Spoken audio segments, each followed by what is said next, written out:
Qui continue à pratiquer une politique économique qui vide les campagnes en Afrique et qui s'ajoute au problème du changement climatique? Est-ce que tous ceux qui nous écoutent savent que 80% des immigrations dans le monde se font entre pays du Sud? Et que donc, c'est pas une bonne nouvelle, c'est pas de se dire « Ah ben tant mieux, ils s'en débrouillent ». Non, c'est que ça crée le chaos partout. Donc ce qu'il faut, c'est rétablir un ordre vivable pour les gens. Alors après, le reste, c'est pas sérieux. Aujourd'hui, vous savez à combien on en est? Combien nous sommes dans l'espace Schengen? 420 millions. Combien il y a de gens qui sont arrivés de manière illégale l'année dernière? 75 000.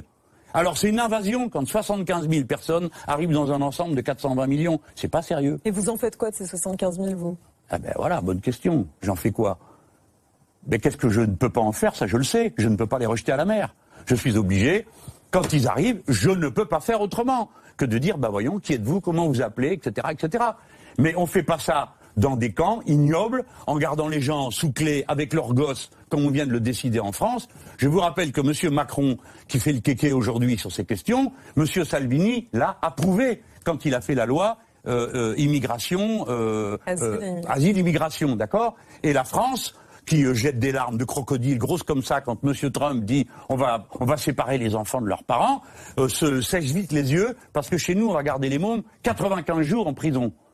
Alors, qui est-ce qui est d'accord avec ça? Vous n'avez pas un ancêtre, vous, qui a pris la mer? Hein? Bon, les gens partent de chez eux. Donc, il faut leur rendre la vie supportable. Donc, arrêtez tout ce qui leur rend la vie insupportable. Alors, par exemple, puisqu'on va avoir une élection européenne, arrêtez les programmes, les partenariats économiques avec l'Afrique où on leur demande de lever les droits de douane, donc il n'y a plus d'argent dans les caisses de l'État. Arrêtez d'acheter leurs poissons, j'allais dire sur pied, dans la mer, parce que vous savez, l'Europe paye des droits pour ramasser tous les poissons qu'il y a là, il n'y en a plus pour la pêche côtière. Et pendant que les mêmes vous font les leçons de morale, ils continuent à vider les campagnes et les côtes des pays qui essayent de se tirer d'affaire. Donc moi je ne marche pas dans cette hypocrisie. Je dis je veux que ça s'arrête, voilà, ça s'arrête.